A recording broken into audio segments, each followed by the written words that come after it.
Bonjour à tous et bienvenue dans Smart Tech. Aujourd'hui, c'est une édition spéciale puisque nous sommes en enregistrement à Marseille avec des entrepreneurs. C'est le 20e Forum des entrepreneurs ici qui est organisé par l'UPE 13. Et pour commencer, aujourd'hui, j'interviewerai le fondateur de la plateforme. C'est une grande école du numérique installée à Marseille. Ce sera l'interview de Cyril Zimmerman qui est déjà installé à mes côtés.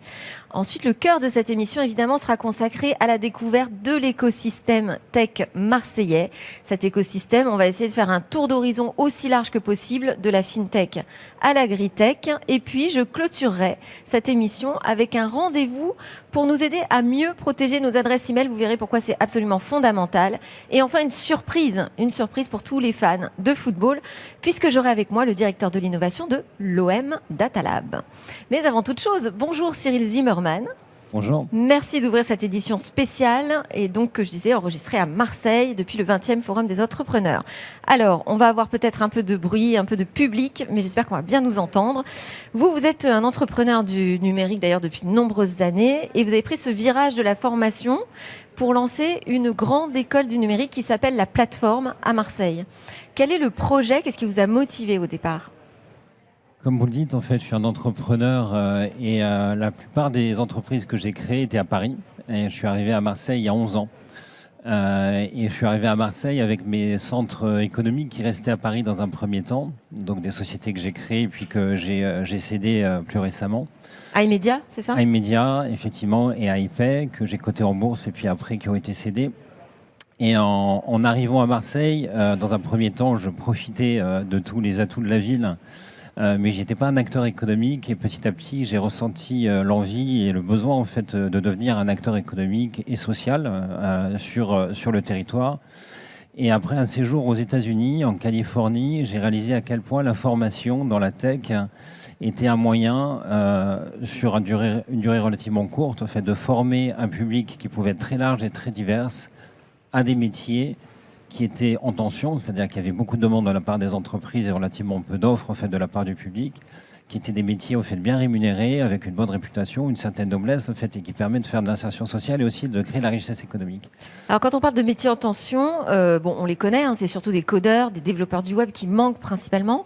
Il y en a d'autres, évidemment, vous allez nous en parler. Mais est-ce qu'il y a particulièrement ici, à Marseille, dans les Bouches-du-Rhône, des métiers sur lesquels on manque de main-d'œuvre en particulier? Est-ce qu'il y a des spécificités régionales? Il n'y a pas une spécificité régionale en fait à Marseille. Marseille, il y a un tissu économique qui est hyper diversifié, qui n'est pas toujours en fait très visible en fait vu de Paris en fait. Et je pense qu'il y a un travail en fait de marketing de l'identité économique de Marseille et de sa diversité. Il y a de nombreuses PME, ETI qui ont des besoins dans la tech en fait, mais pas que dans la tech évidemment, mais dans la tech en fait sur de la cybersécurité, sur l'administration réseau, sur l'installation de fibres, sur de la donnée. Mais comme dans n'importe quel tissu économique, en fait, c'est un besoin qui concerne des TPE, PME, des ETI et des grands groupes. Et il y a tout ce tissu économique à Marseille.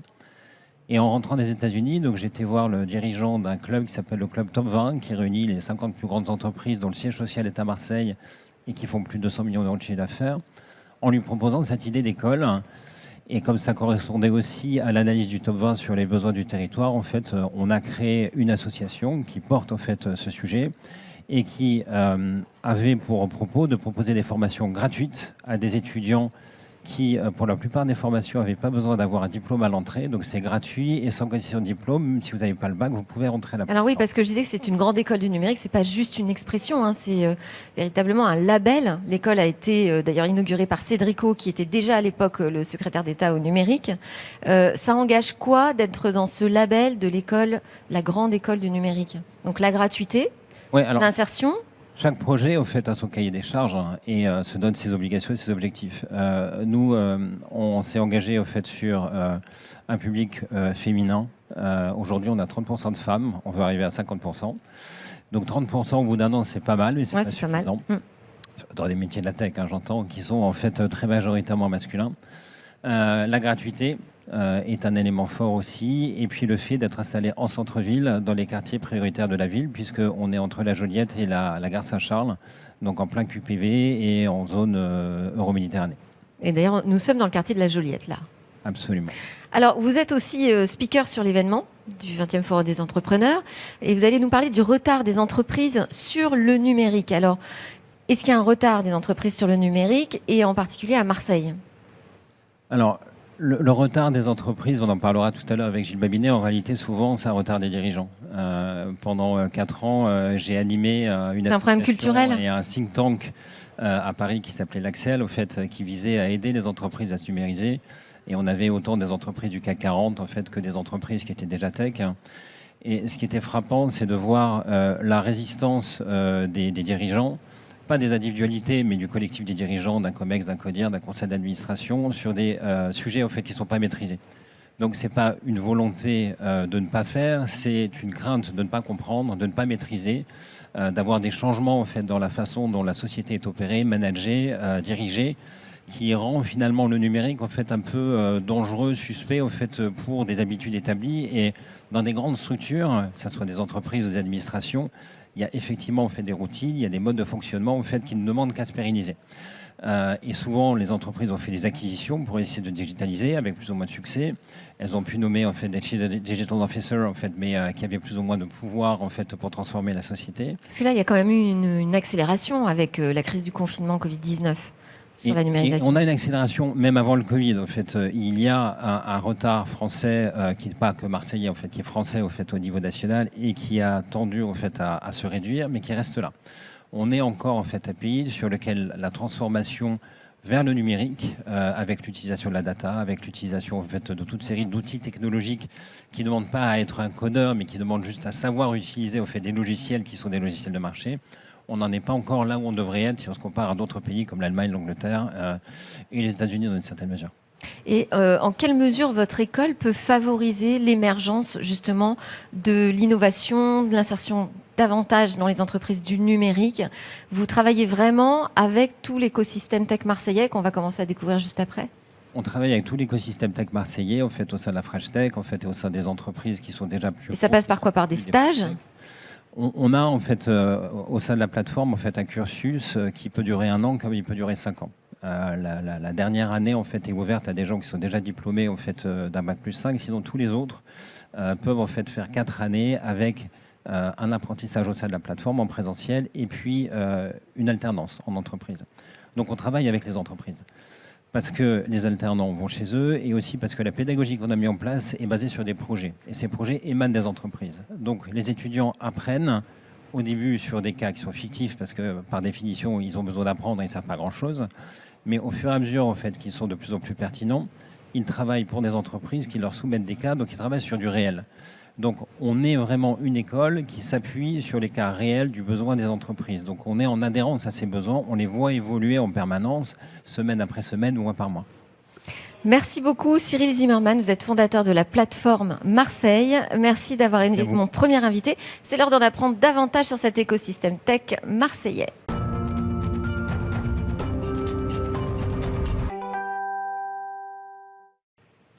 Et on va démarrer ce tour de l'écosystème tech marseillais avec des fintech, avec 2 fintech en particulier. J'ai avec moi David Vincent, PDG de Smart Trade Technologies, et Carla Bouzette, PDG de Fondbot.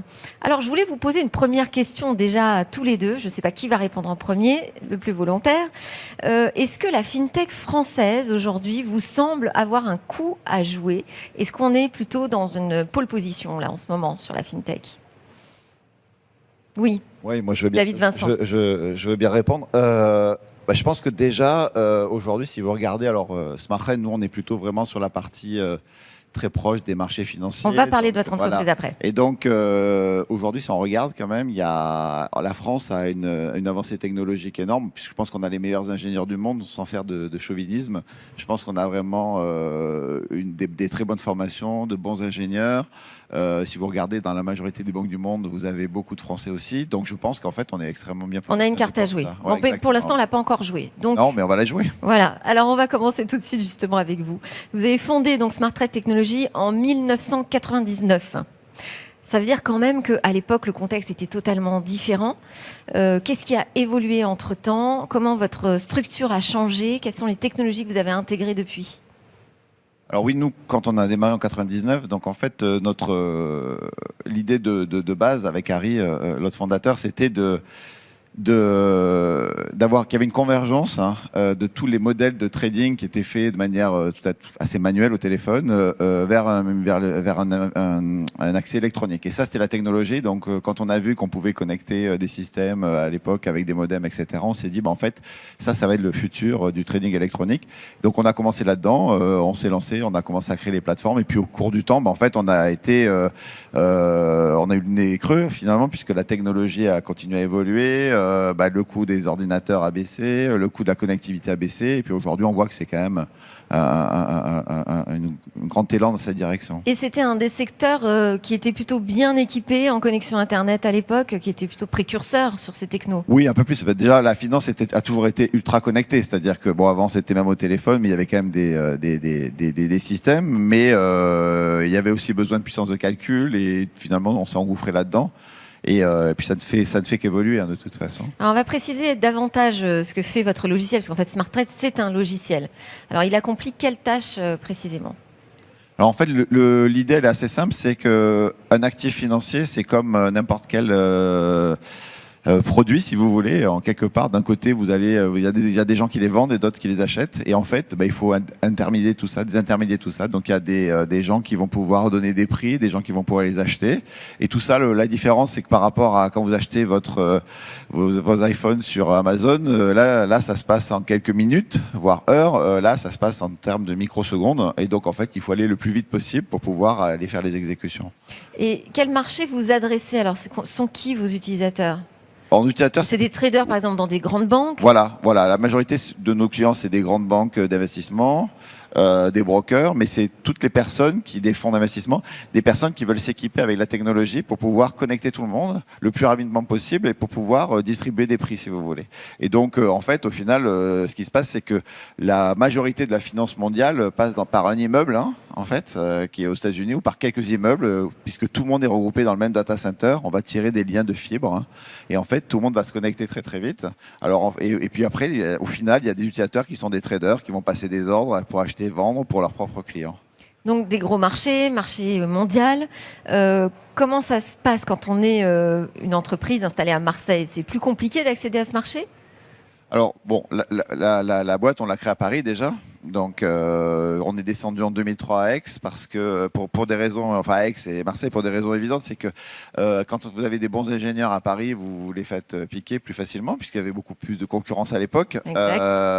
La proximité des universités est plus facile à créer quand vous êtes ici. Donc, nous, on a beaucoup d'ingénieurs qui viennent des universités d'ici. On a beaucoup de stagiaires. Chaque année, on a une vingtaine ou une trentaine de stagiaires qui viennent chez nous quand on récupère. Donc, l'idée, c'était de venir à un endroit. Et puis après, au final, on l'a vu ces derniers temps, finalement, l'endroit où on est localisé, pas très importante. Et donc, on s'est dit, autant le faire de Aix ou de Marseille plutôt que de le faire de Paris. Après, maintenant, on a des... Et alors, vous m'avez confié, quand on a préparé cette interview, vous m'avez confié que vous n'aviez que des clients étrangers. Alors, un seul Français, je crois. On a un client français. Comment c'est possible, ça ? Comment vous l'expliquez ? C'est la structure de notre marché, c'est-à-dire qu'aujourd'hui, la finance, elle est globale. Et donc, même les banques françaises, la majorité de leurs activités sont malheureusement ou heureusement, je ne sais pas, à Londres, à New York, à Tokyo ou à Singapour. Donc, nous, en fait, nos activités, on est dans ces pays, dans les filiales sont dans les places que je viens de mentionner. Et après, il s'avère que la partie... alors, il y a des gens en France qui utilisent le système, mais les donneurs d'ordre sont plutôt à l'étranger parce que je dirais que c'est plutôt une logique économique en fait, mais ça n'empêche pas que la France reste attractive pour nous. Après, je pense que nul n'est prophète en son pays aussi, et c'est pas forcément évident en fait quand on est une boîte française qui fait la technologie à vendre à des banques françaises en fait, paradoxalement. Elles font peut-être moins confiance. Ouais. Alors, je pense que je m'appellerais John Smith, j'aurais un accent texan et on serait basé en Californie. Peut-être que ça serait plus facile en France, en fait. Bon, c'est triste. Et qu'est-ce que, puisque vous avez le nez creux, vous avez dit en 99, sur l'arrivée d'Internet, la connexion, qu'est-ce que vous voyez arriver comme nouvelle rupture technologique dans les fintech ? Déjà, il y a ce côté, déjà rien que la technologie, la communication en fait, c'est-à-dire que la technologie aujourd'hui est accessible à tout le monde, n'importe qui peut accéder à n'importe quel service en ligne sans aucune installation quasiment chez elle. Donc en fait, il y a quelque part cette mise à disposition facile à n'importe quelle personne d'un outil informatique, ça aide. Et puis après, il y a, quand on en parlait tout à l'heure, si vous avez des plateformes, toutes les plateformes de cloud, etc., qui existent aujourd'hui, on peut déployer très vite des services avec une bonne robustesse, etc. Donc, bon, nous, on ne travaille pas là-dessus, mais c'est clair qu'il y a quelques segments de marché où ça peut, ça va. Ça permet des croissances exponentielles. Exactement. Ouais. Carla Bouzède, on va passer à vous. Vous êtes le fondateur de Foundbot, pardon. Foundbot, dedans, il y a Found, ok, et Bot. Donc, c'est un logiciel également. C'est pas un chatbot? Non, c'est pas un chatbot. Expliquez-nous ce que fait votre logiciel alors. Je vais vous dire, en fait, nous, on est une place de marché, une marketplace pour tout ce qui est produits financiers, des banques et des sociétés financières qui sont vendus généralement aux PME, TPE.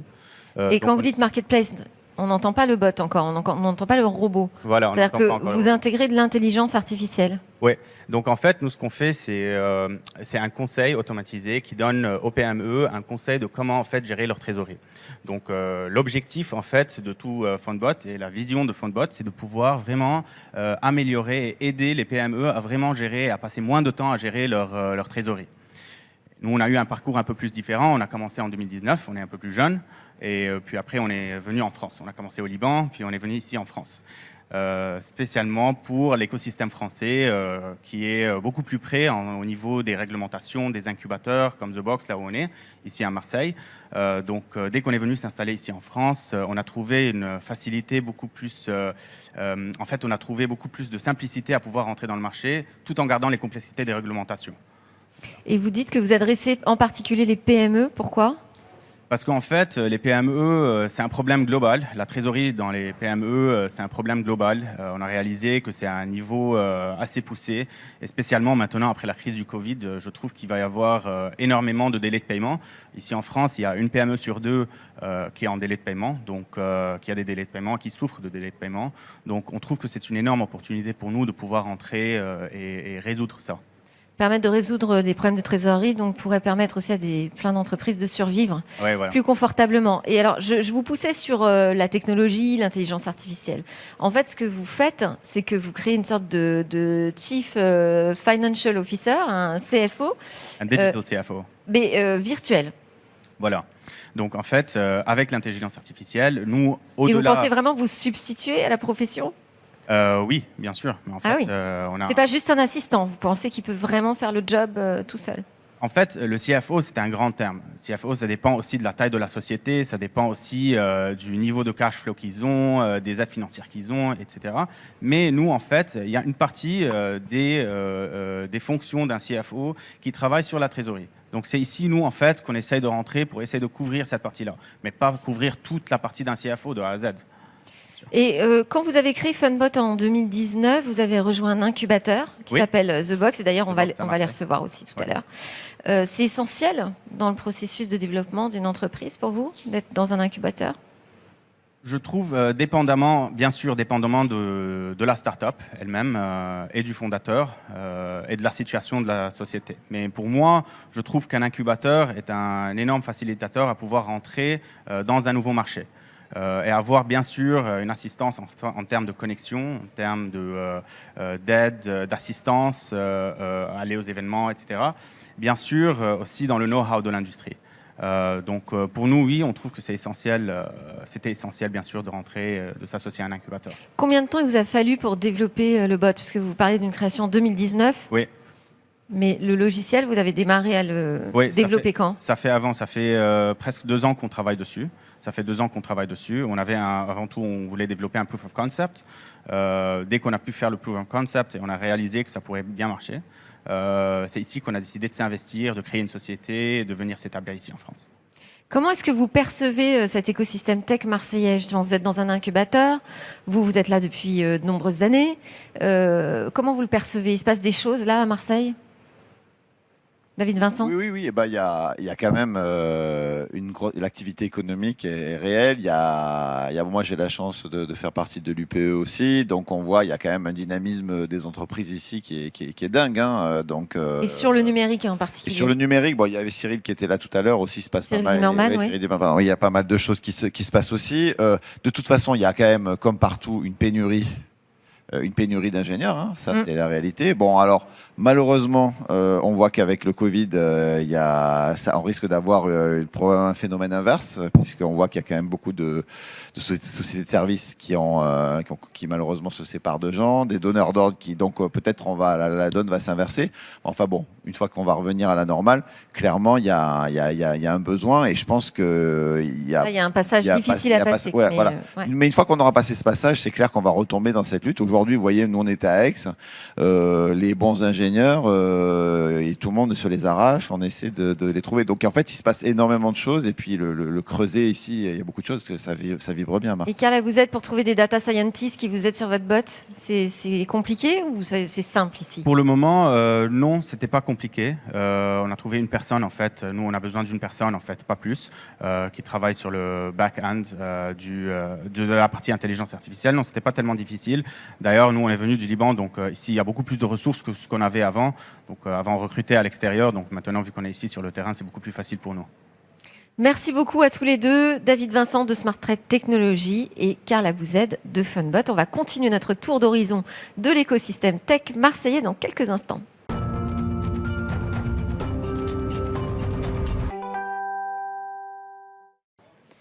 Alors, ce tour de l'écosystème tech marseillais continue avec 3 nouveaux entrepreneurs. Kevin Polizzi, PDG de Jaguar Network, Julie David-Copin, PDG d'Ombrea, et Mathieu Sommek, PDG de The Box. Bon, déjà, la bonne nouvelle, c'est dans l'écosystème tech marseillais, il y a des femmes. Je suis ravie de vous recevoir, Julie. Première question, là aussi générale, avant d'entrer davantage dans vos activités personnelles, enfin professionnelles. Marseille, est-ce que ça permet d'ouvrir des portes sur des marchés un peu différents? On est au bord de la mer, on est sur la Méditerranée. Est-ce que ça vous ouvre les portes, par exemple, de l'Europe du Sud, plus facilement aussi de l'Afrique du Nord? Oui. Julie David-Copin. Oui, complètement. D'ailleurs, Marseille est très présente sur l'ouverture vraiment à toute la rive sud de la Méditerranée. On a des actions qui sont très dynamiques, qui s'ouvrent justement aux startups, parce que je parle vraiment du monde de l'innovation, et aux initiatives qui sont portées par ces pays-là. Et puis évidemment, Marseille est très présente sur des nouveaux marchés. Je pense notamment à toute la thématique Smart Port, que Mathieu d'ailleurs connaît très bien, où on est très dynamique aussi. Donc oui, il y a énormément de perspectives et surtout un champ des possibles qui est énorme ici dans la région. Mathieu Sommek, alors justement, juste avant que vous n'arriviez, on parlait déjà de The Box. Donc, vous êtes son PDG. On en parlait avec Carla Bouzed, qui est incubée chez vous, de Funbot. Quelle est la spécialité de The Box? Est-ce que ce sont un type de start-up que vous accueillez en particulier? Alors, moi, déjà, pour commencer, je suis DG de The Box. Le président de The Box, c'est Pardon pour le PDG. Aucun problème. C'est très agréable. Le président de The Box, c'est Rodolphe Saadé, à l'initiative duquel on a monté The Box en 2018. Donc, nous, on est incubateur et accélérateur de start-up. Vous nous rappelez? Incubateur, accélérateur? Exactement. Vous nous rappelez la différence? En incubation, on accompagne des entrepreneurs qui sont à un stade moins avancé de leur projet, là où en accélération, on est là sur vraiment le développement du business et de la levée de fonds. Parce que l'objectif de The Box, c'est vraiment de démarrer au tout début de l'aventure entrepreneuriale et de les accompagner jusqu'au bout. Alors nous, typiquement, on intervient du début de l'aventure entrepreneuriale jusqu'à un peu après la série A, donc une première levée conséquente qui va au-delà des... Est-ce que vous avez aussi créé un fonds d'investissement? C'est en cours de réflexion. C'est en cours de réflexion, ok. Très bien. Alors, je vous laisse continuer sur la spécialité de The Box. Donc, nous, on accompagne des startups dans le domaine du transport, de la logistique, des mobilités et de l'industrie 4.0. L'intelligence artificielle est au cœur de nos sujets. Et on a une de nos spécificités, c'est qu'on a une dimension internationale très marquée. Pour développer notre accompagnement, on s'appuie sur un cercle de partenaires corporate, CMA CGM en tête, mais ils sont en tout une dizaine. Et ils nous aident à accompagner les entrepreneurs à mieux appréhender leur business et les marchés sur lesquels ils vont se développer. Aujourd'hui, et d'ailleurs, vous-même, vous êtes un entrepreneur avant d'arriver dans cette aventure The Box. Donc, vous connaissez bien leurs problématiques. Exactement. Et quelles sont-elles aujourd'hui là, à Marseille dans les techs? Les précédents intervenants, notamment Karl, le fondateur de Funbot, en a évoqué quelques-unes. Parmi leurs sujets, il y a bien sûr celui de l'attractivité des talents. On sait que les startups sont très attractives sur les talents, mais c'est la ressource numéro 1 des startups. Il y a bien sûr l'identification du premier partenaire qui va pouvoir aider au développement et à la finalisation de la spécification du produit, et puis derrière à son déploiement. Et puis bien sûr le sujet de la levée de fonds qui est aussi un sujet très prégnant et où on constate qu'aujourd'hui l'écosystème tech marseillais, puisque c'est le sujet aujourd'hui qui nous réunit, est de plus en plus attractif. On voit de plus en plus d'investisseurs qui sont souvent basés à Paris pour les Français, mais même d'ailleurs en Europe, qui viennent se déplacer à Marseille pour rencontrer les entrepreneurs dont le nombre ne cesse d'augmenter. Et vous voyez votre job comme valoriser celui des autres finalement. C'est un peu ça votre travail? Ouais, nous, on est un facilitateur de connexion. On aide les entrepreneurs à poser les bases de leur développement futur. Et quand je dis des facilitateurs, on est là pour connecter des startups avec des grands groupes, pour les aider à co-innover ensemble, à se développer ensemble et à être plus rapide que les autres. Si je vous demande ça, c'est quels sont les projets majeurs que vous avez envie de mettre en lumière? Là, vous êtes dans Smartech, c'est le moment de nous parler. On a parlé de Funbot. Est-ce qu'il y a d'autres projets qui sont vraiment là aux portes du succès, quoi? Alors, c'est un peu difficile de répondre à cette question. Aujourd'hui, on accompagne plus d'une vingtaine de startups. Donc, j'aurais envie de parler des 20 startups. On va l'illustrer, par exemple, sur le sujet de la logistique. On accompagne aujourd'hui Wing, qui est une startup qui se positionne non pas sur la partie last mile delivery, mais first mile. Donc, ils sont là pour aider des petits commerçants à aborder leur développement sur le e-commerce. Donc, ils nous ont rejoints en 2019. Et aujourd'hui, ils ont signé un partenariat stratégique avec Seva, qui est un de nos partenaires. Et ils ont reçu un investissement du groupe CMA-CGM qui les aide à se déployer. Et ils connaissent une croissance très rapide. Et la période de confinement qu'on a connue les a pas vraiment ralentis, au contraire, les a aidés à accélérer sur ce développement. Donc logistique, est-ce qu'il y a un autre domaine dans lequel la techno est vraiment présente? Oui, on peut citer Searoots, par exemple, qui est une société qui fait de l'intelligence artificielle pour optimiser le transport de marchandises d'un point A à un point B. Donc optimiser les routes en coût, en délai, et surtout, c'est un sujet de plus en plus important aujourd'hui, en performance CO2. Donc ils font ça en multimodal. Donc ils aident les acteurs qui souhaitent optimiser l'impact CO2 de leur logistique. Donc là, on ne parle pas vraiment de projet gadget, hein. On est sur des vrais projets industriels. L'industrie 4.0, c'est aussi assez concret ici dans la région, hein. Tout à fait. Il y a des projets majeurs qui sont en train de se monter. Tout à fait. Marseille a la chance on parlait un peu des atouts de Marseille tout à l'heure. On connaît le soleil, on connaît le vent. Mais Marseille, c'est aussi un nœud où arrivent la plupart des câbles Internet, qui déversent Internet et qui nous connectent quasi à tous les continents et à un nombre très très important de pays dans le monde. Donc c'est vraiment un endroit stratégique. Aujourd'hui, les durées de calcul sont réduites au maximum. Donc être positionné à Marseille plutôt qu'à Paris ou à Berlin, ça donne un avantage qui est significatif. On va revenir après sur The Box, mais je voudrais passer la parole à Julie David-Copin. Avec Ombrea, vous allez nous expliquer Ombrea, donc ce sont des ombrières, c'est ça, que vous placez, donc des panneaux mobiles en fait, que vous placez sur les champs pour les protéger des intempéries, et vous utilisez l'intelligence artificielle. L'idée, c'est vraiment de lutter contre les dégâts du dérèglement climatique. Alors déjà, je voulais vous demander comment vous est venue l'idée de créer ces ombrières intelligentes. Par, on va dire, expérience personnelle, puisque je suis issue d'une famille d'agriculteurs. Et Ombrea, c'est, on va dire, l'association entre Christian Davico, qui est aussi mon père, agriculteur. Et donc moi, j'étais journaliste, donc rien à voir du tout avec le monde de la tech. J'y suis venue par hasard, et tant mieux, puisqu'on avait... Donc on est passé dans la famille de l'agriculture à l'agritech. Exactement. Et c'est très bien comme ça, puisqu'on a une vraie vision marché. Et dès le début, ça a été vraiment notre objectif, c'était de vite vendre. C'est-à-dire qu'on ne fait pas de la tech pour faire de la tech. Nous, l'idée, c'est de faire rentrer du cash pour faire en sorte d'apporter des solutions innovantes pour les agriculteurs. Donc, pour rebondir un petit peu sur ce que vous venez de présenter, nous, l'idée, ça va être vraiment de réguler le climat. On le voit, hein, on a eu un été encore le plus chaud depuis 1959, cet été. Aujourd'hui, les agriculteurs peinent à produire normalement, donc, et ça s'ajoute à toutes les difficultés que l'on connaît, qui sont nombreuses, notamment économiques. Donc nous, l'idée, c'est d'apporter de la maîtrise climatique sur les cultures, et on commence effectivement aujourd'hui à faire de l'IA. Vous n'intervenez pas sur le climat, mais vous intervenez sur les cultures au sol. On intervient sur le climat au-dessus des cultures, c'est-à-dire que les panneaux vont s'ouvrir et se refermer, et en modulant l'ombre au sol, on va pouvoir ajuster la luminosité, la température ou l'humidité par exemple.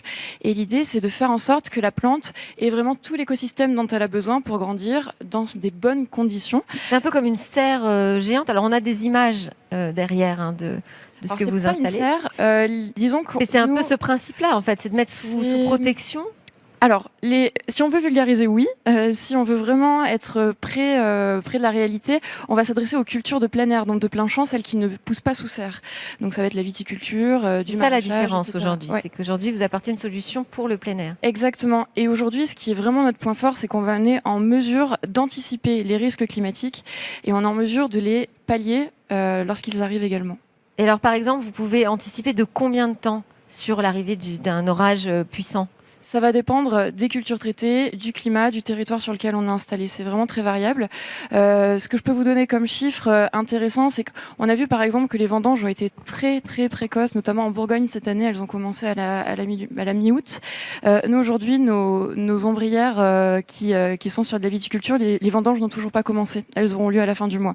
Donc on arrive vraiment à jouer sur des paramètres qui sont essentiel pour le développement des cultures, puisqu'on va pouvoir justement récolter le raisin dans les meilleures conditions possibles pour en maintenir justement toute la typicité de ces vignobles-là. Alors j'imagine que c'est un investissement quand même assez lourd, parce qu'on voit les installations, elles sont conséquentes. Votre promesse, j'imagine, c'est le retour sur investissement. Ah oui, évidemment, on était focus marché dès le début. Donc, on ne pouvait pas être crédible vis-à-vis de nos pairs en disant on a un super outil, vous allez pouvoir vous justement pallier tous ces aléas climatiques, mais en fait, c'est trop cher pour vous, vous ne pouvez pas vous les offrir. Donc, dès le début, on a réfléchi à un modèle économique qui puisse permettre au plus grand nombre, justement, d'avoir accès à cet outil tech, parce qu'il y a un vrai enjeu aussi de démocratisation de la technologie. Donc, on a mis en place une solution de panneaux photovoltaïques. En fait, on installe des panneaux photovoltaïques sur le toit des structures, et l'énergie produite va permettre ainsi de couvrir l'intégralité de l'investissement de départ. Quelle est la réaction d'un agriculteur quand vous allez le voir et vous lui parlez de ça? Est-ce qu'il y a vraiment un gros travail à faire d'évangélisation? Bah, bizarrement, non, parce que comme on est agriculteur, on va dire qu'on va avoir un discours commercial de proximité. Ça va être très facile d'échanger avec eux puisqu'on connaît leurs problématiques. En revanche, oui, il y a un gros travail d'évangélisation, on va dire de la société en général, les administrations, les partenaires. Là, oui, il y a plus de travail à faire, mais je dirais que c'est pas vis-à-vis de l'outil, mais plutôt vis-à-vis des pratiques agricoles. Aujourd'hui, le monde agricole est encore un petit peu à part, je trouve, du monde que l'on connaît, du monde de la tech notamment, même si l'agritech est vraiment en expansion ces 2 dernières années. Mais oui, il y a encore du travail à faire, mais ça va dans le bon sens. Et Ombrea, on le trouve en France, à l'étranger? En France, on est quand même sur une solution. Et en France, plutôt dans la région? Plutôt dans la région et le sud-ouest aussi. On est vraiment dans toute la moitié sud du pays. On commercialise depuis l'année dernière. Donc oui, et puis l'export, on y pensera. Mais c'est vrai qu'aujourd'hui, on tient à vraiment asseoir notre solution ici. Kevin Polizzi. Alors, vous officiez dans les télécoms avec Jaguar Network. En fait, vous êtes un opérateur qui fournit du cloud, de la voix sur IP à des entreprises. Ma première interrogation, c'est comment on vit en étant un opérateur au milieu des 4 géants qui dominent le marché aujourd'hui en France? Bonjour, merci d'être à Marseille déjà, c'est important que vous soyez déplacés. Écoutez, on est une plateforme de cap sous-marin international assez importante. On est l'une des les plus denses au monde. Bientôt, plus de 20 câbles sous-marins seront installés en service pour raccorder les géants du numérique, que ce soit les fameux GAFAM ou que ce soit d'autres sociétés. Beaucoup de monde s'installe à Marseille aujourd'hui. On arrive dans une phase où l'écosystème accélère fortement. On voit une transmission entre les générations qui fonctionne bien. Mais vous faites un métier, vous proposez des prestations que les opérateurs classiques ne sont pas capables de proposer en local? Alors, on fournit des offres sur mesure très techniques, très techno, que ce soit les startups, mais surtout les grands groupes ont des besoins qui sont de plus en plus complexes, avec chez les gros opérateurs des réponses qui sont relativement standardisées, qui ne fonctionnent pas toujours au même niveau de service recherché par les gros clients. Et puis, nous, on a une histoire financière qui est assez étonnante, puisqu'on démarre comme une startup dans les années 2000 à Marseille. On grandit comme une PME avec beaucoup de recrutement local, et puis on commence à faire un petit peu de croissance externe dans les différentes régions régions françaises. Et puis, on scelle un partenariat technologique avec Iliad, qui n'est pas présent dans le marché du B2B, au travers d'une discussion avec Xavier Niel tout à fait simple. Voilà, vous n'êtes pas dans le B2B. Je pense que c'est une source de valeur qui est importante. Comment on fait pour y aller ensemble et comment on fait pour entrer sur ce marché des entreprises. Du coup, en 2019, Iliad, la maison mère de Free, rachète 75% de Jaguar Network. Exactement. On trouve une façon de fonctionner. Je prends la tête de toute la partie B2B, Fixed Mobile Cloud sur la partie Jaguar. Et puis, ce qui est intéressant, c'est de voir comment on est capable de prendre toutes ces solutions grands comptes que Jaguar a fournies depuis toutes ces années, et puis comment peut-être d'ici quelques semaines, on aura une réponse pour d'autres typologies d'entreprises. Et vous fonctionnez qu'avec des entreprises locales ou c'est une offre locale, nationale? C'est assez diversifié. Évidemment, c'est national, puisqu'un opérateur télécom a besoin d'une taille critique pour vivre, mais c'est aussi 10% d'international. C'est la capacité d'aller voir Amazon à Seattle, d'aller voir Google dans la vallée et d'aller chercher ces contrats, de montrer comment ce territoire est attractif. Là aussi, d'amener des logos, parce que c'est hyper important pour nous que d'avoir des belles entreprises internationales. Et puis, commencer, mine de rien, dans cette ère post-Covid, à attirer des cadres, attirer du middle management parisien. On dit toujours à Marseille que le périphérique à 30 km/h va nous donner les cadres dont on a besoin depuis toutes ces années. Et donc, on remercie souvent Anne Hidalgo, mais pas pour les mêmes raisons que vous. Et à partir du moment où vous avez un partenariat avec une boîte comme Iliad, est-ce que ça complexifie votre travail avec les autres opérateurs? Parce que vous avez quand même besoin des grands opérateurs nationaux pour travailler. Non, les opérateurs, c'est une grande famille. On a toujours un petit morceau de réseau dont ils ont besoin et un petit morceau de réseau dont on a besoin nous aussi. On a gardé, et je trouve que Xavier Niel est assez fair sur le sujet, une vision totalement multi-opérateur qui nous permet vraiment d'accélérer la croissance de Jaguar, mais aussi d'être neutre vis-à-vis des clients. C'est pas parce qu'en nous un partenariat avec un opérateur national qu'on en perd notre âme. Je dois avouer que lorsqu'on a fait cette annonce au marché, il y a eu de nombreuses interrogations. Comment vous allez vous faire digérer? Qu'est-ce qui va se passer? Bon, mais rien de tout ça. C'est pas du tout le plan. Le plan, c'est de continuer à développer depuis Marseille, depuis les régions françaises, et puis un jour ou l'autre, peut-être passer la frontière pour accélérer le développement de Jaguar, mais surtout, parce que ce qui est important, c'est comment on donne des outils technologiques aux entreprises pour se transformer. C'est ce que j'allais dire. En fait, vous êtes le nerf de la guerre, parce qu'aujourd'hui, sans réseau, sans technologie de communication, il n'y a pas de transformation numérique. Alors, comment vous percevez votre écosystème autour de vous, tech marseillais? Est-ce qu'il est prêt? Est-ce qu'il est dans les starting blocks? Alors, il est vraiment dans les starting blocks parce que on a pris un petit peu d'avance dans le temps. On a investi dans les smart cities, on a investi dans les data centers. Les data centers qui ont défrayé la critique pour leur consommation abusive d'énergie. Bon, en fait, ici, ils ne consomment pas de manière abusive de l'énergie. On a la Méditerranée qui permet de refroidir nos centres informatiques. On a une performance énergétique qui est forte. On a développé des capteurs, un écosystème tech, que ce soit ex-Marseille French Tech, que ce soit Made in Soft. On parle souvent des startups, mais il faut aussi parler maintenant de plus en plus de l'économie traditionnelle qui bénéficie de toutes ces technologies. Et notre job, c'est de la rendre accessible. Alors, on a adressé ce sujet de la pollution numérique aussi dans l'émission Smart Tech. Et d'ailleurs, on précise que Ombrea permet de faire des économies d'eau, de consommation d'eau notamment. C'est-à-dire que ça a des vertus aussi écologiques, la tech. Ah mais bien sûr, dans tous les cas, l'agriculture, pour mon sujet, on ne traite pas un sujet indépendamment. C'est-à-dire que quand on traite du climat, on va pouvoir jouer sur l'ensemble des paramètres qui entourent les cultures. Donc oui, c'est la raison pour laquelle on arrive à économiser 30% d'irrigation sur nos cultures. Et quand on est dans un territoire comme les Bouches-du-Rhône, comme Marseille, est-ce qu'on a davantage de conscience éco-numérique? Je vous pose la question au sein de The Box. Est-ce que vous voyez davantage d'entreprises concernées par ces sujets économiques? Je pense que c'est un phénomène qu'on voit de manière générale et en particulier ici sur le territoire qui est le nôtre à Aix-Marseille, c'est encore plus vrai. Merci beaucoup Mathieu Sommeck de The Box, Julie Davico, Pain d'Ombrea et Kevin Polizzi de Jaguar Network d'être passés par le plateau de Smart Tech. Nous, juste après la pause, on va parler des menaces qui pèsent sur nos adresses e-mail.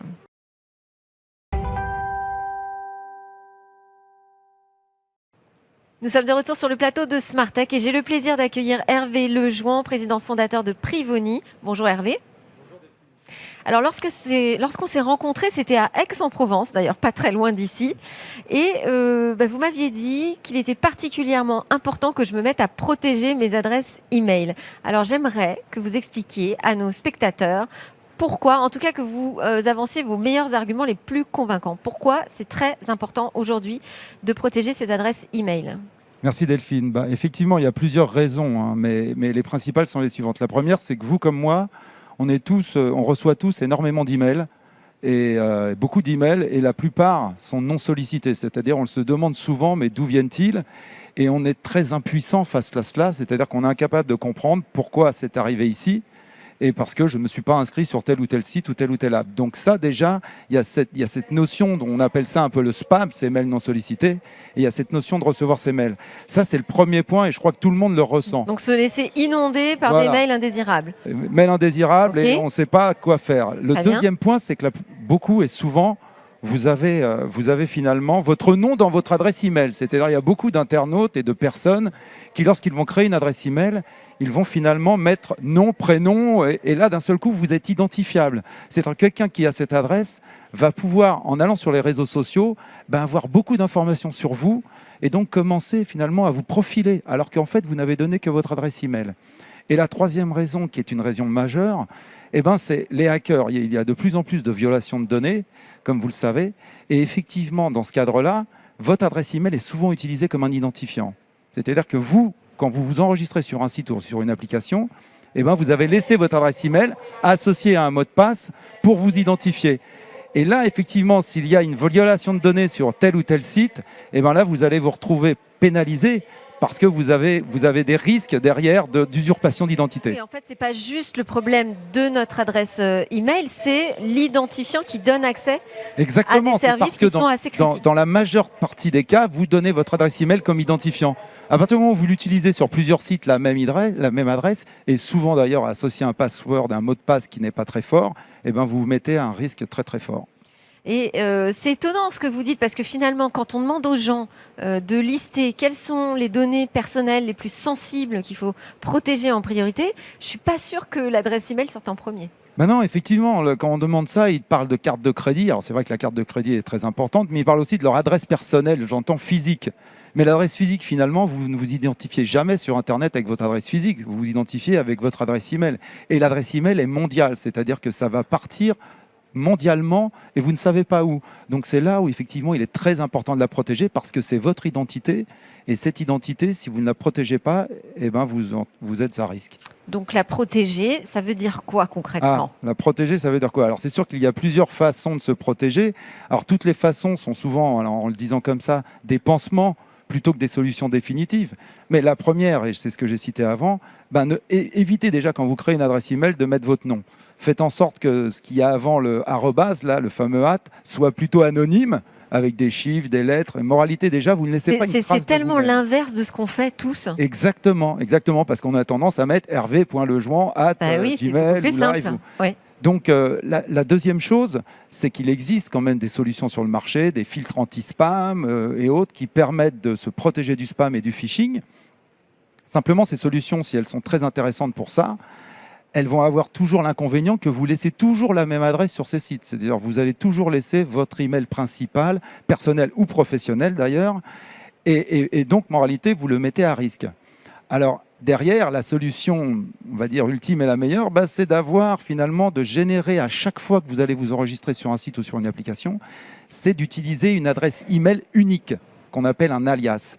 Et avec ça, vous allez éviter de laisser systématiquement la même adresse et derrière de permettre de protéger tout cela. C'est-à-dire d'avoir des adresses email qui sont dédiées à des usages. Oui. Je ne sais pas, par exemple, quand on s'enregistre sur une page pour une newsletter, d'avoir une adresse dédiée aux newsletters. Alors, ce n'est même pas une adresse dédiée aux newsletters, c'est une adresse dédiée au site de la newsletter. Si je m'inscris sur le site A, je vais avoir une adresse unique pour ce site qui ne sera nulle part ailleurs sur Internet. Et chez Privoni, c'est ce qu'on propose.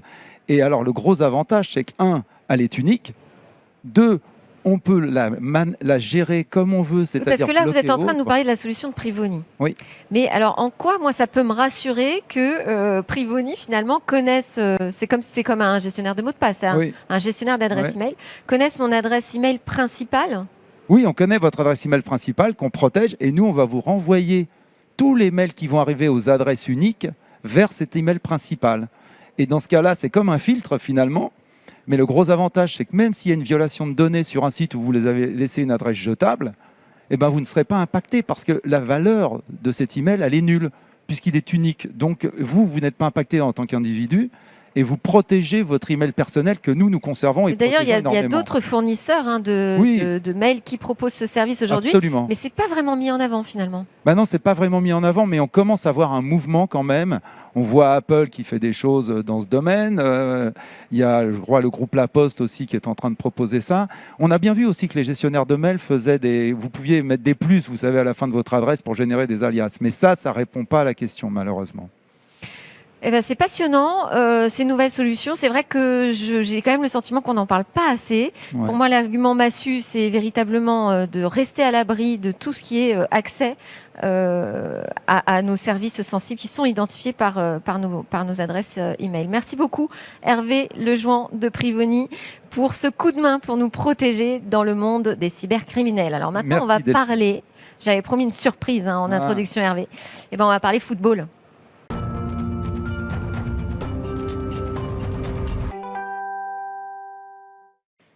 Et demain, si l'on parlait du football et de sa transformation par les technologies, c'est ce qu'on va faire tout de suite. Bonjour Frédéric Kozik, vous êtes directeur technologie et innovation de l'Olympique de Marseille. Alors, on va parler football, tous les fans vont être super contents, mais les fans de data aussi, parce que l'OM Data Lab, c'est une nouvelle structure au sein du club qui a pour vocation, vous allez mieux l'expliquer que moi, mais si je grossis le trait, d'utiliser toutes les ressources data disponibles pour en faire vraiment un outil d'excellence au service du club. On sait que le club, au niveau sportif, a des ambitions fortes au niveau européen. Et vous allez nous expliquer comment les data et comment votre lab peut y contribuer. Alors c'est bien ça. Effectivement, l'Olympique de Marseille est dans un projet depuis 4 ans maintenant de réintégrer l'élite européenne des clubs de foot. Et c'est un projet global et avant tout sportif, évidemment. Mais aujourd'hui, dans l'industrie du foot, ça se joue à plein de niveaux. Et l'OM, on a identifié que la technologie en général et la data en particulier pouvaient être un des catalyseurs qui nous permettrait d'accélérer dans ce projet. Et là, le lancement, il est vraiment tout récent. Ça s'est fait pendant l'intersaison. Mais c'est un projet qui date de quoi ? Un an et demi ? Ça, en fait, pour remettre les choses dans le contexte, l'OM, depuis un peu plus de 18 mois, on s'est lancé dans un projet de transformation complet de l'écosystème technologique du club, avec l'ambition de s'équiper de tous les outils modernes et récents qui nous permettent d'innover, avec la chance assez dingue de pouvoir repartir d'une page blanche et donc de réimaginer une architecture globale complète, où on a positionné dès le début la data au centre de cette transformation-là. Alors les sujets, c'est quoi ? La performance des joueurs ? Exactement. L'expérience des fans. La data dans un. Qu'est-ce qu'il y a d'autre comme grande mission en fait que vous êtes. La data, elle est partout et dans un club de foot, elle s'exprime avant tout par le sportif. Vous avez raison. Donc ça génère énormément de données biométriques, de données médicales, de données de performance, de données d'analyse vidéo. Et l'objectif maintenant d'utiliser la donnée pour le développement du club, c'est d'aller jouer sur les petits détails où le professionnalisme du foot maintenant se joue. C'est-à-dire qu'on arrive à un tel niveau que c'est sur ce genre de détails-là que va se faire la différence. Et donc on essaye d'agréger un maximum d'informations dans un endroit, dans une plateforme commune qu'on a créée de zéro avec notre partenaire Amazon, et on essaye de croiser des données pour sortir une information intéressante, que ça soit pour le coach, que ça soit pour les recruteurs, que ça soit pour le médical. Ça, c'est l'aspect sportif, mais aussi pour l'entreprise qui est l'Olympique de Marseille, donc les enjeux business, les enjeux de connaissance de nos supporters et de nos clients, nos partenaires, que ce soit Puma, Orange, Boulanger, tous ces partenaires-là qui nous accompagnent. Et donc la donnée, c'est tout ça. Et l'ambition, c'est d'arriver à la centraliser à un seul endroit pour la croiser dans n'importe quel sens qu'on veut, avec un historique qui va s'agréger année après année. Et le plus on a de données, le plus on arrive Alors, si on commence par le joueur, la performance de l'athlète, concrètement, ça veut dire que les joueurs portent des capteurs, on les entraîne dans un environnement particulier. Comment ça se passe ? Alors déjà, est-ce que tous les joueurs, qui a commencé à passer de ces tests de performance ? Il faut savoir que tout ça n'est pas nouveau, il y a beaucoup de choses qui existent. Ce qu'on va essayer de développer, notamment au travers du lab, c'est d'emmener les choses un cran plus haut et donc d'arriver à s'entourer aussi d'acteurs externes du club, et notamment dans l'écosystème marseillais. On a une chance folle, c'est un territoire extrêmement innovant et dynamique. Et dans le projet sociétal de l'OM, c'est aussi de travailler beaucoup avec la région et la ville, parce que la ville nous donne tellement en termes de supporters qu'on se doit aussi d'arriver à lui rendre et d'aller travailler avec la ville. Et donc on essaye de... Alors les joueurs. D'utiliser, je reviens sur les joueurs, j'arrive sur votre question, c'est les joueurs aujourd'hui ont des capteurs biométriques sur eux quand ils s'entraînent. Quand ils jouent en match, on a tout un tas de vidéos, tant les diffuseurs télé, mais que de vidéos internes qu'on est capable d'analyser et de poser des modèles d'analyse vidéo dessus. Et en dehors de ça, on va, par exemple, avec Lumini, l'Université d'Aix-Marseille, qui ont un technocentre, signer un partenariat pour que les joueurs puissent faire des tests médicaux, biologiques, pour suivre 2 axes. Pour vous donner un exemple très concret, c'est de la prévention aux blessures, donc être capable d'arriver à identifier des faiblesses musculaires ou des sensibilités qu'on va travailler en particulier pour éviter des blessures, tant pour la formation, et pas que les joueurs pros, mais aussi les jeunes. Et aussi, après, dans un deuxième axe, c'est la réhabilitation, la réathlétisation des joueurs. Quand il y a une blessure, parce que ça arrive, c'est le monde du sport, comment on accompagne cette réathlétisation. Et les joueurs, ils accueillent ça comment ? Ils sont contents plutôt d'avoir un nouvel outil ou ça les challenge aussi ? L'outil remplacera jamais l'humain, remplacera jamais le docteur, le kiné. Par contre, c'est donner à ces gens-là encore plus d'informations pour être plus performants. Et un joueur, s'il peut jouer une journée plus tôt que ce qui est prévu, son objectif, il est là. Oui, il est très content. Donc, c'est son attente aussi. On va parler aussi des fans. Qu'est-ce que vous pouvez faire de nouveau avec les technos, avec le lab, pour leur rendre leur expérience beaucoup plus riche ? Alors, les fans, le cœur de l'expérience d'un fan, c'est de venir au stade. Et dans cette année si complexe et particulière, c'est une frustration pour tout le monde de ne pas accueillir nos supporters dans le stade. Mais on est optimiste, ça va revenir. Et donc, quand ils viennent au stade, ils ont pendant 3 heures une expérience où on va accueillir 65 000 personnes dans un seul lieu. Donc le cœur de l'expérience, je disais, c'est le foot, c'est les 90 minutes sur le terrain, mais il y a tout ce qui se passe autour et comment on peut arriver à améliorer cette expérience-là. Déjà en l'améliorant, en la fluidifiant, notamment dans l'attente, parce que un peu à la manière d'un aéroport, quand on arrive au stade, on attend pour arriver, on attend pour rentrer dans le stade, on attend pour acheter quelque chose à manger. Donc comment on fluidifie cette attente-là ? Comment on arrive à optimiser les files d'attente, par exemple, et à orienter les gens vers telle buvette ou telle boutique, parce qu'on a reconnu au travers de la donnée, l'analyse vidéo, que l'attente est plus courte à gauche qu'à droite. Ça, c'est sur l'attente. Et après, c'est améliorer l'expérience, mais comment on l'enrichit, comment on la fait dépasser l'expérience actuelle. Donc l'Orange Vélodrome est le premier stade 5G de France aussi, qu'on a mis en place avec Orange. Comment on utilise ça et comment on s'entoure par exemple de startups qui travaillent sur la 5G pour utiliser ce nouvel asset, la 5G, pour enrichir l'expérience. Comment on est capable, au travers de réalité augmentée par exemple, de positionner en temps réel de la statistique sur des joueurs qui sont en train de courir là devant vous. Et ça, c'est des choses qui sont aujourd'hui de domaine qui sortent de la science-fiction, mais qu'on touche du bout des doigts. Donc c'est-à-dire avec mon smartphone, en fait, je vise un joueur et autour, je peux avoir des tas d'informations qui apparaissent. Temps de vitesse réel, la probabilité qu'il va marquer un but, enfin des choses qu'on voit aujourd'hui a posteriori sur de la vidéo. Dans les technologies qu'on a demain, on pourra l'avoir en temps réel sur ce qu'on est en train de regarder. Et alors, il y a la partie business intelligence que vous avez évoquée. Là, ça veut dire quoi ? Inventer des nouveaux modèles économiques en analysant justement le taux de remplissage du stade ? Alors, il y a 2 aspects. Il y a faire de la technologie, aussi une manière de diversifier les revenus de l'Olympique de Marseille. Donc, utiliser cette expertise et ce qu'on crée pour faire de la valeur de manière directe en vendant des choses, en créant des produits, ou de manière indirecte en faisant de l'augmentation des revenus sur certains aspects.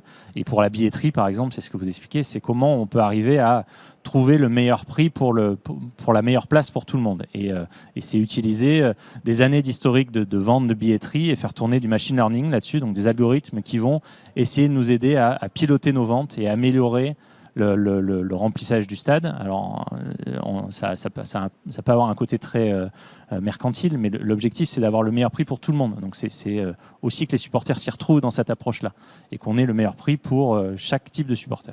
Alors, ce qui est énorme en fait dans ce projet, c'est que ça a un souffle phénoménal. Enfin, je trouve, en tout cas, quand vous m'en avez parlé en préparation de l'émission, il y a aussi de l'open data. C'est-à-dire qu'il ne s'agit pas juste de booster l'Olympique de Marseille, il s'agit vraiment de transformer l'industrie du football pour vous. C'est ça qui est fondamental. Alors, dit comme ça a l'air très ambitieux. L'objectif, c'est plus de se dire que si on fait des choses, sur certains aspects, ça doit profiter à toute l'industrie du foot et du sport en général, et tant en France qu'en Europe.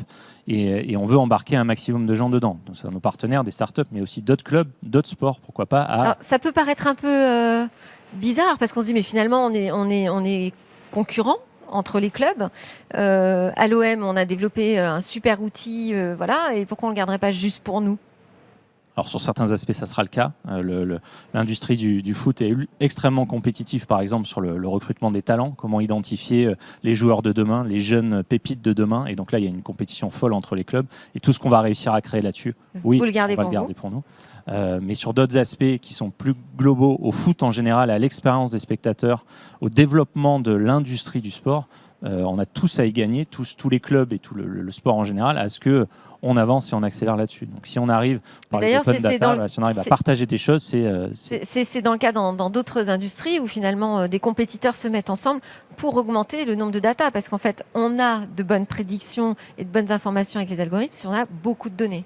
Le plus on en a et le plus on en a dans le temps. Donc en ayant fait un phénomène récurrent comme organiser des matchs, c'est toutes les semaines, pendant toutes les saisons. Comme vous le dites, les modèles sont de plus en plus performants, le plus ils ont de données à analyser. Donc on a aussi un enjeu effectivement à croiser des choses entre clubs. Bon, il y a un modèle inspirant aujourd'hui, parce que dans le foot français, pour l'instant, il n'y a pas grand-chose sur l'innovation. Vous avez un modèle qui vous inspire très rapidement? Non, je ne suis pas sûr qu'il faut aller chercher des modèles dans le foot. Les premiers pas sur la Lune. Il faut plus aller chercher des modèles dans d'autres industries où on entendait la CMA, CGM, on entendait le logistique. Non, il y a plein de choses à faire. Donc tout est à faire. Merci beaucoup Frédéric Kozik, directeur technologie innovation de l'Olympique de Marseille, d'être passé sur Smartech. Merci à tous d'avoir suivi cette édition spéciale qui était enregistrée donc depuis le 20e Forum des entrepreneurs organisé par l'UPE 13. Je vous souhaite un excellent week-end et je vous dis à lundi pour de nouvelles discussions sur la tech.